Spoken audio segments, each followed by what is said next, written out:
Bonjour à tous et bienvenue autour de cette grande table du mercredi. Une diplomatie féministe est-elle possible ? Rendez-vous à partir de 12h55 avec l'ancienne ministre suédoise des Affaires étrangères, Margot Wallström. Elle est au cœur d'un documentaire de Feminister de Victor Nordenskjöld présenté au FIPADOC qui a ouvert ses portes hier à Biarritz. Mais d'abord, New York, les années SIDA. Traducteur de Brecht et de Corneille, le dramaturge américain Tony Kushner fait son entrée au répertoire de la Comédie Française. Avec Angels in America, adapté par notre invité, le cinéaste Arnaud Desplechin, qui signe ici sa deuxième mise en scène après Père de Strindberg, c'était il y a 4 ans. À la fois poétique et politique, Angels in America est à voir jusqu'au 27 mars, salle Richelieu, à la Comédie Française à Paris, avec Clément Hervieux-Léger, Dominique Blanc ou encore Michel Villermoz, une pièce pour 7 acteurs dont nous parle tout de suite Arnaud Desplechin, c'est sur France Culture. La grande table, Olivia Gesbert. De la caméra à la scène, comment le réalisateur de Comment je me suis disputé d'un conte de Noël ou encore dernièrement de Roubaix, une lumière, vit ce changement d'échelle, voire ce changement de décor. Bonjour Arnaud Desplechin. Bonjour Olivia. J'ai dit 7 acteurs, il y en a 8 sur scène 8 acteurs. et une vingtaine de rôles à interpréter, à se partager ensemble. Tony Kushner est donc l'auteur, le dramaturge de cette pièce Angels in America. Sa voix, on l'écoute. We thought that the play should be ideally about 2.5 hours long completely. But as I was writing it, it just kept getting longer and longer and seemed to need more and more space and time. Et qu'est-ce qu'il dit ? Il nous dit, Tony Kushner, nous pensions que cette pièce devait idéalement faire 2h30. Mais alors qu'il était en train d'écrire, elle s'est allongée, rallongée. Elle semblait visiblement avoir besoin de plus d'espace et de temps. Prix Pulitzer, Angels in America, c'est un texte écrit pour le théâtre, avec un premier volet, sorti en 87. Puis, face au succès, Kushner se remet au travail et écrit la suite, publiée en 89. Elles sont réunies aujourd'hui, parfois, en 2 parties. Ensemble, ça fait 7 heures. Vous, 2h50, comment avez-vous procédé, Arnaud Desplechin, à cette réduction ? Dans la fièvre. On me demandait dans l'ascenseur qui me conduisait vers le studio, mais alors c'était très difficile d'écrire une telle réduction. Je connaissais bien le texte. Je le connaissais bien pour l'avoir découvert mise en scène par Brigitte Jacques-Wageman, dans une mise en scène sublime, où c'était les 7 heures de représentation, c'était une journée, et qui était vraiment une mise en scène merveilleuse. Moi, mon projet était plus humble, où puis il y avait le dépôt du temps, c'était de la condenser. Et plus je la condensais, si vous voulez, j'ai tenu à garder la structure de la pièce, à être très très fidèle. Vous voyez, par exemple, dans la version HBO, on voit pas l'URSS, parce que ça regardait pas les États-Unis dans la version de Mike Nichols. Moi, j'ai tout gardé. C'était une série, hein. Ça, c'était oui, la série. C'était une mini-série. Avec un casting dingue, quand même. Oui, hein. avec Al Pacino, Meryl Streep, etc. Et en condensant, ça a enflammé les rapports amoureux. Et ça m'a frappé, c'est que, connaissant bien le texte, connaissant la pièce, l'ayant vu à la télévision, au théâtre, il m'a semblé qu'on voyait mieux les parcours amoureux de chacun des personnages. Et alors du coup, j'étais saisi dans cette fièvre, et puis je l'ai proposé à Eric Ruff, qui m'a dit oui finalement, et j'étais très fier parce que il me semble que la pièce n'a rien perdu de sa profonde subversion, de sa véhémence. Et en même temps, aujourd'hui, c'est un texte classique. Et du coup, je peux m'accrocher ça comme médaille, c'est j'ai fait rentrer Kushner au répertoire. Donc, il peut être joué pour des siècles et des siècles dans le théâtre de Molière. Du coup, je suis hyper fier. Elle a sa place à la Comédie Française, cette pièce, justement. En quoi ? C'est assez étonnant, quand même. Parce qu'elle est choquante. Et parce qu'il faut des textes qui viennent choquer le temps. Parce qu'aussi, elle est shakespearienne. Parce que c'est une pièce, c'est le contraire d'une pièce didactique. Elle prend le monde qui est dans un fracas, le monde qui était incompréhensible dans les années SIDA et qui est toujours aussi incompréhensible, mais d'une manière différente, et elle met le monde sur scène.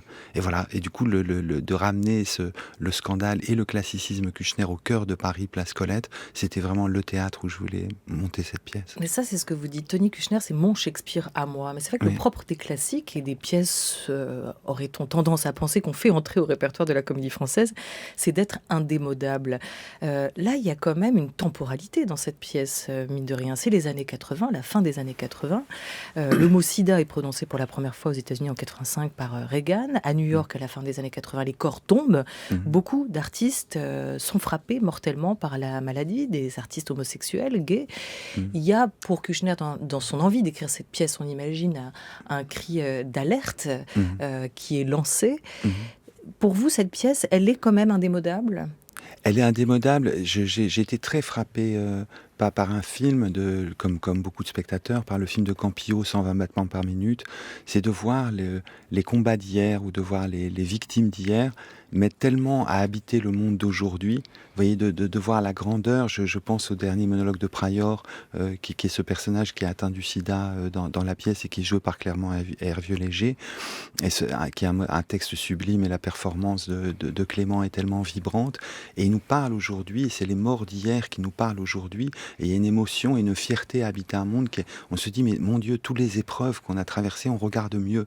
Vous disiez shakespearien, vous voyez, je pense à Michel Vuillermoz qui joue Roy Cohn, qui est notre Richard III à nous, vous voyez, qui est très très méchant. Alors même si vous connaissez pas maintenant que, vous voyez, toutes les histoires que l'hiver de notre déplaisir, alors il y a tous des mots codés de Shakespeare pour décrire les différentes royautés, vous savez plus, parce que c'est passé, vous connaissez pas forcément l'histoire de l'Angleterre. Et pourtant, Richard III, il est contemporain, comme Roy Cohn est contemporain. Cette figure du mal, ou plutôt de la transgression, enfin du mal et de la transgression de Roy Cohn, elle vient raviver, elle est très très frappante aujourd'hui, il me semble. Vous n'avez pas cherché visiblement à franciser l'histoire, ni à la moderniser, comme Warlikowski en 2007, qui l'a aussi mise en scène, et qui faisait du sida, dans sa version, une maladie un peu métaphorique, une sorte de métastase du monde, mais à l'universaliser. C'est ce que vous nous dites, Arnaud Desplechin. Par quoi ça passe, ça ? À un moment, en ouverture de la pièce, le rabbin dit « L'Amérique, ça n'existe pas ». Oui, parce que personne ne se mélange. Alors, il ouvre, c'est curieux parce qu'il dit à la fin du monologue du rabbin, qui est joué par Dominique Blanc, Isidore Remelwitz, et dit les grands voyages n'existent plus. Et la pièce est un grand voyage. C'est-à-dire la pièce vient contredire ce voyage, il est en vous, finit-il par conclure. Donc la pièce est un voyage. On se dit, l'époque de l'immigration, des choses, etc., est terminée, et elle n'est pas terminée. Elle continue à avancer. Mais je sais, tout dans la pièce vient vibrer. Vous savez, je parlais de ce rôle de Roy Cohn, de ce républicain, de cet avocat véreux comme ça qui a assisté McCarthy. Il se trouve que le désir de monter la pièce est né quand le jour où Trump a été élu. Je savais que Roy Cohn avait été le premier mentor de Trump, après avoir été l'assistant de McCarthy. Et tout d'un coup, il y avait une espèce, et après avoir travaillé sous les années Reagan, et tout d'un coup, de Reagan en Trump, il y avait un bégaiement de l'histoire que je ne comprenais pas. Et je me disais, quand on ne comprend pas quelque chose, on en fait du théâtre.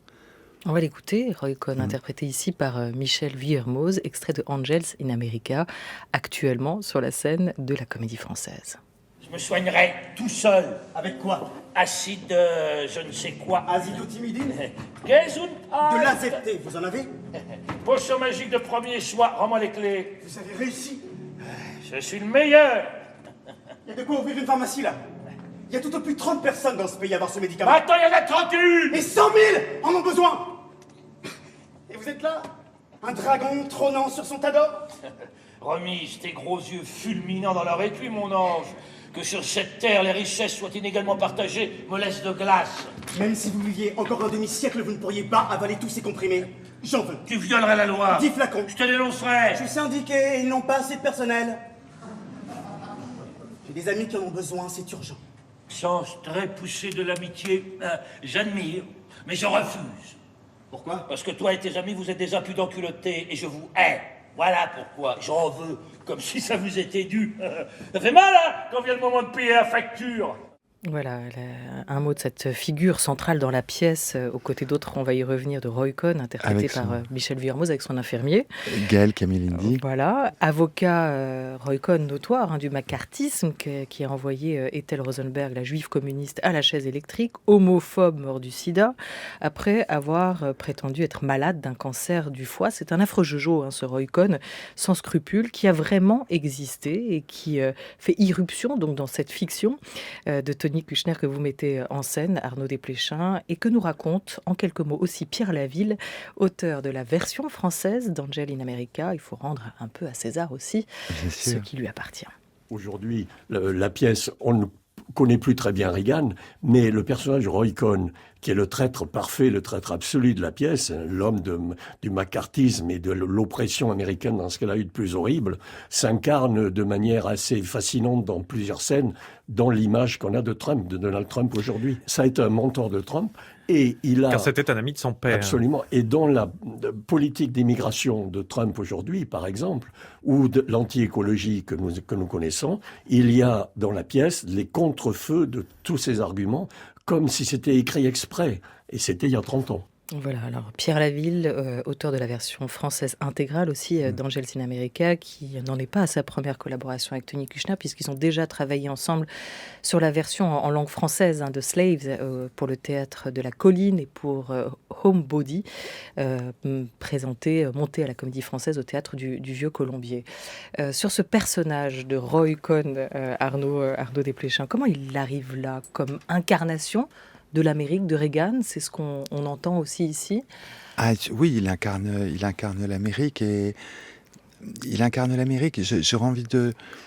Je vais vous répondre avec un pas de côté. C'est qu'il me semble que chacun des 8 acteurs, chacun des 8 acteurs qui jouent leurs personnages principaux incarne l'Amérique à sa façon. Roy Cohn, c'est l'Amérique de Reagan, l'Amérique de Trump, l'Amérique effroyablement conservatrice, l'Amérique paradoxale, parce que c'est cette homosexuel, homophobe, juif, antisémite, raciste. C'est tous les péchés de l'Amérique. Et en même temps, qui va pouvoir s'offrir des traitements que les autres qui magouille avec la première dame des États-Unis pour avoir la ZT quand la ZT est encore introuvable.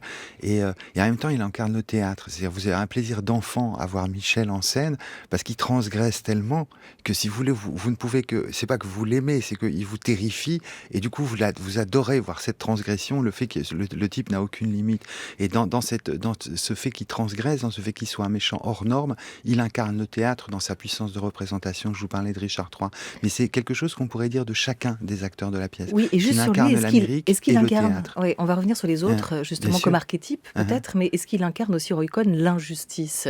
Parce qu'il est beaucoup question de justice dans cette pièce aussi, justice humaine, mais justice divine. Oui, il incarne la méchanceté d'abord. C'est vraiment la méchanceté. C'est la haine. C'est une haine vive comme ça. C'est quelqu'un qui se nourrit de haine. Je ne sais pas si c'est l'injustice. C'est quelqu'un qui s'en fout de la justice. Il s'en fout totalement je vous disais, il est dans la transgression. La justice n'est pas la question à l'intérieur. C'est ça qui est monstrueux chez lui. C'est à quel point la justice ne l'intéresse pas. C'est un concept. Il le dit dans la scène que vous venez de passer. Il dit, moi, vous voyez, que les gens que les richesses soient justement partagées, c'est vraiment pas mon affaire. La justice ne le concerne pas. Mais c'est lui l'avocat, c'est lui le procureur, l'avocat. c'est lui l'homme de droit. Ouais. C'est ça. Ouais.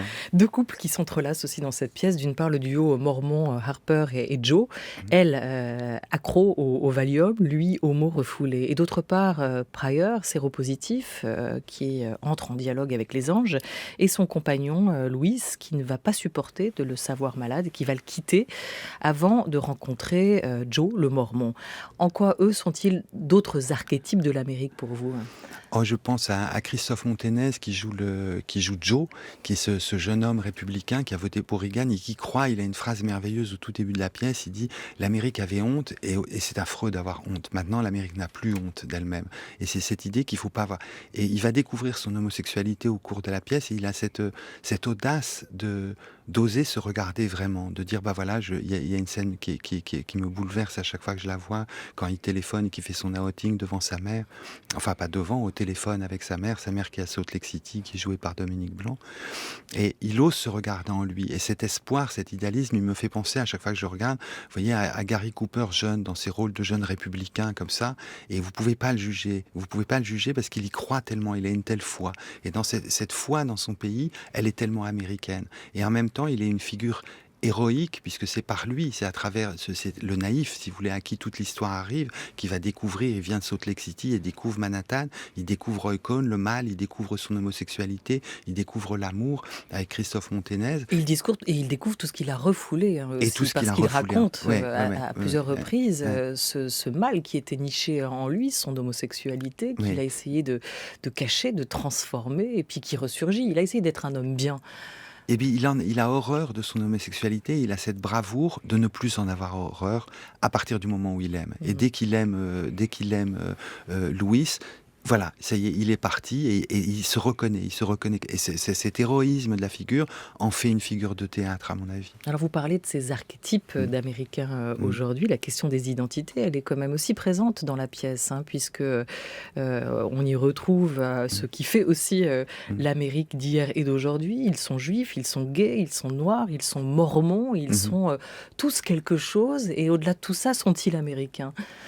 C'est ça qui les réunit ? Ce qui les réunit, oui, j'ai l'impression que c'est avec le recul du temps, c'est ce qui fait vraiment de Kouchner qui a vu une vérité dans laquelle nous vivons tous aujourd'hui, c'est le fait qu'à travers principalement la singularité juive et la singularité homosexuelle, il y a non pas un refus de l'universel, mais l'idée qu'il faut inventer une nouvelle forme d'être universel, qu'on est un par un. On n'est pas tous ensemble, on est un par un. On s'additionne maladroitement, gauchement. On ne cesse de se dissembler les uns les autres. Et pourtant, on fabrique un pays, on fabrique une nation, on fabrique une salle de spectacle. Et le fait de mettre l'accent pour dire le temps de l'universel, le temps de l'universel n'est pas fini, mais il faut en inventer un nouveau. Et cet universel serait basé sur une collection de singularités. C'est ça qui me frappe. C'est ça qui était très vertigineux pour moi à mettre en scène. Je pense en particulier à cette singularité homosexuelle. C'est comment faire que les amours, comment puis-je, moi, Arnaud Desplechin, respecter la singularité de ces amours, ne pas les prétendre universels, et pourtant arriver à toucher n'importe quel spectateur en décrivant ses sentiments, en décrivant ses relations, ces couples qui se fracturent, se retrouvent, qui couchent ensemble de manière hasardeuse. Et tout ça, et cette invention d'une nouvelle universalité, je trouve qu'elle est extrêmement contemporaine. La sexualité, l'amour, la mort, dans cette pièce, à un moment ou à un autre, ne font plus qu'un. Elle pose un certain nombre de questions, cette pièce qu'on a déjà soulevée ensemble, Arnaud Desplechin, mais sur le style, sur le ton, qui est quand même très particulier, comment la caractériser ? Drame social, comédie quand même, parce qu'il y a de l'humour, certes très noir, mais il y en a beaucoup. Il y a une chose qui me frappe, c'est vous vous rappeliez que j'avais fait un Strindberg, j'avais eu la chance, invité par Eckruff, de pouvoir monter un Strindberg, et c'était Père. Et Père est une pièce qui va entièrement vers la mort. Et Kouchner, embrassant cette maladie terrible qui est décimée tant et tant, c'est une pièce pour la vie. C'est-à-dire, vous sortez du spectacle, c'est une ode à la vie, bien qu'elle parle d'une maladie mortelle. Et ça me frappe très fort. Si je devais la caractériser, peut-être c'est pour ça que j'avais tant envie de l'embrasser, c'est par son impureté. C'est le fait qu'elle mélange le noble et le trivial, qu'elle mélange la culture populaire et les cultures savantes, et je ne cesse de penser à ce mot qui m'est toujours opaque, que je relis régulièrement l'article sans rien y comprendre, l'article de Bazin, le cinéma est un art impur. Et là, je tombais sur une pièce impure. Alors je me suis dit, comme je viens du cinéma, peut-être je peux aider un tout petit peu les acteurs, puisque l'impureté, c'est mon truc, quoi. Et ce mélange du noble et du populaire, des rires et des larmes, je vous disais, des influences de séries télé, on peut penser à Friends, à Seinfeld, à n'importe quoi. Le début de Théâtre de Boulevard, La Cage aux Folles, des souvenirs de Shakespeare, mais de O'Neill aussi, et les quatuors de Marivaux, ces couples mal appariés qui se retrouvent, qui se défont. On peut penser à toutes ces cultures qui se brassent et qui se mélangent, et ça fait vraiment un fleuve qui vous charrie, qui vous bouscule et qui vous conduit jusqu'à la dernière scène. Avec un travers possible, le dramaturge Tony Kouchner avait mis en garde ceux qui tenteraient de l'adapter. Les enjeux sont de vie et de mort dans cette pièce. Ainsi et ainsi seulement, la comédie peut se jouer. La sentimentalité serait le danger. Voilà la mise en garde de l'auteur dans ses notes, reprise ici par Pierre Laville en préface de ce texte Angels in America. Arnaud Desplechin est notre invité jusqu'à 12h30 à l'occasion de cette pièce Angels in America de Tony Kouchner qu'il met en scène à la Comédie Française. France Culture, la grande table, Olivia Gesbert. Arnaud Desplechin, vous avez évoqué tout ce que cette pièce évoque en vous aussi, cette tradition, cette culture dans laquelle elle s'inscrit.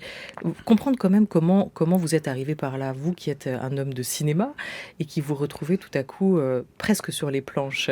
Vous avez parlé de cette mise en scène de Brigitte Jacques-Wageman dans les années 90 qui vous avait particulièrement frappé, marqué et qui vous a peut-être permis de rencontrer cette pièce, puis cet auteur qui se présente lui parfois comme juif, homosexuel et marxiste. C'est pas mal qu'on se disait comme définition des identités.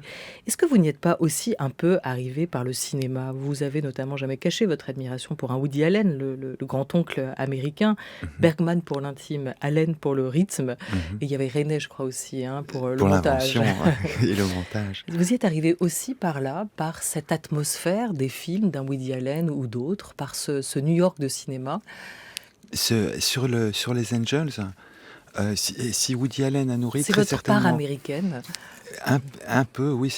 Vous savez, je crois, souvent les gens, quand je montre les films à l'étranger, les gens me disent mon Dieu que c'est français, et régulièrement, moi qui suis que nourri de cinéma américain, je connais effroyablement mal, j'en ai honte, j'en ai pas honte, c'est comme ça aurait été ma vie, je connais très mal le cinéma français, je connais assez mal son histoire, je connais la Nouvelle Vague ou Renoir, mais sinon je suis vraiment très ignorant.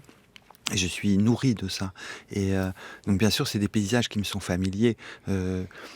C'est même des paysages, j'ai la fierté de les avoir filmés avec une amie, Catherine Avalène, puisque dans la pièce, parfois il y a un écran avec les vues de Central Park qui sont filmées, ou des ponts de Brooklyn, ou tout ça. C'est moi qui les ai filmés lorsque mes films étaient invités dans des festivals à New York. J'en profitais pour filmer les plates, c'est comme ça qu'on appelle ça, les transparences, si vous voulez, qu'on projette dans la salle de cinéma à Richelieu.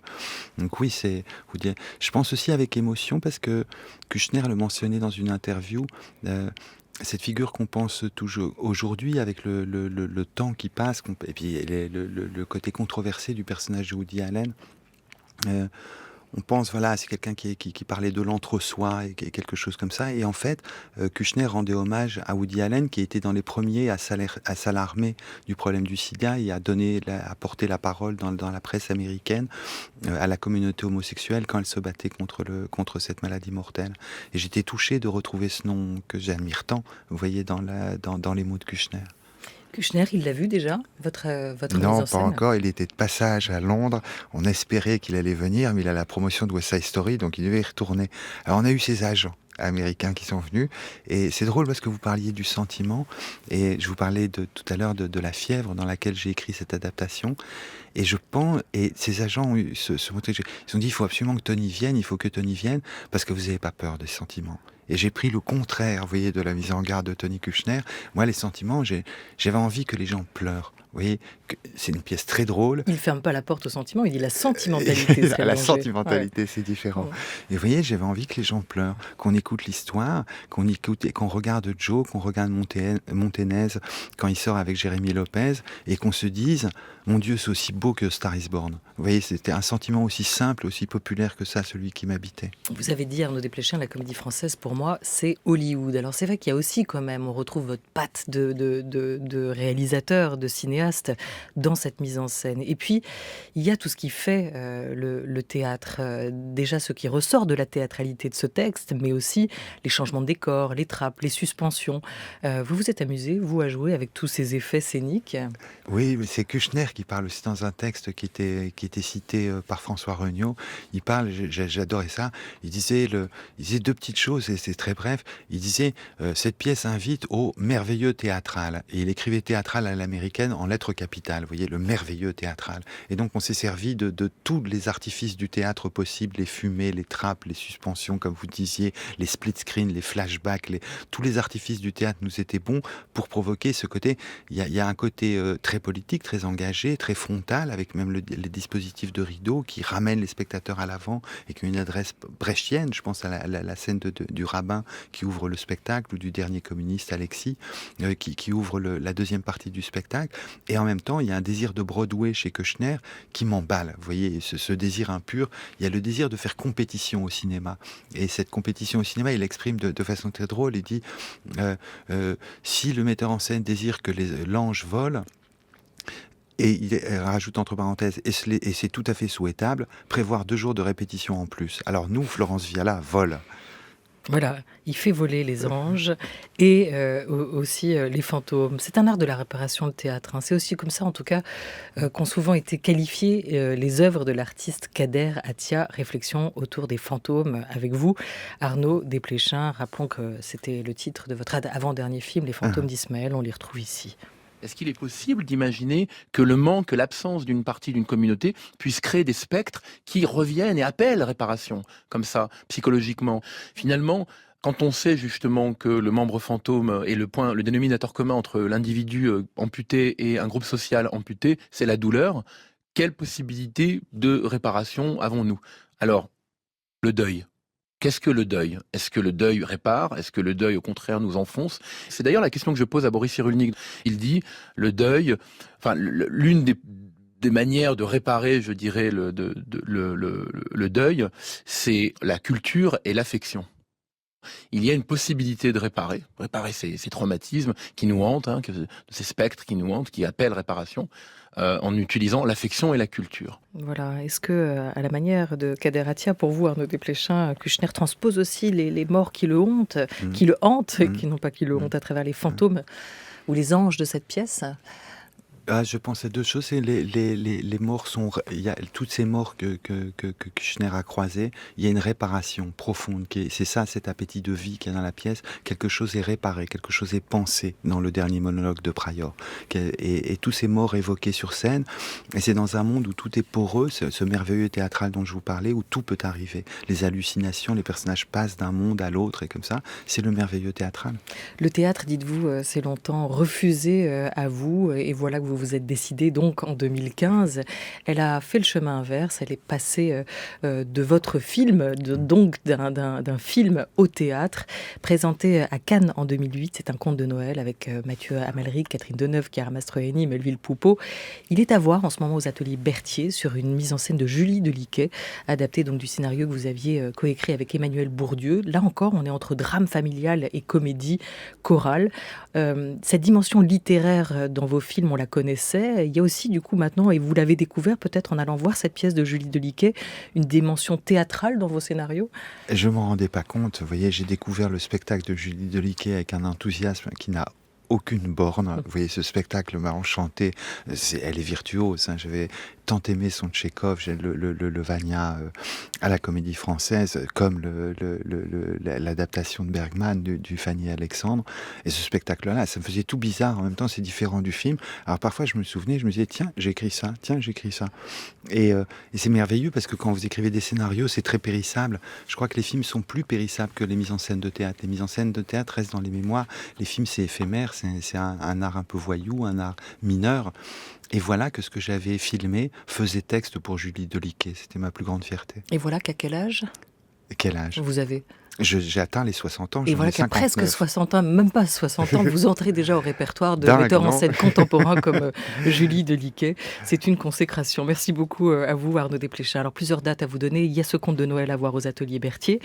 Il y a aussi et surtout Angels in America de Tony Kouchner, mise en scène par vous, à voir à la Comédie Française. C'est jusqu'au 27 mars. À noter donc cette entrée au répertoire du texte et l'enregistrement au printemps d'une version radiophonique de Angels in America, diffusion avant l'été. Ce sera une création France Culture en partenariat avec la Comédie Française, sans vous, mais réalisée par Cédric Ossire, avec peut-être plus de textes, plus de personnages, plus de comédiens, une autre manière d'envisager ce texte. Merci beaucoup. Merci à vous.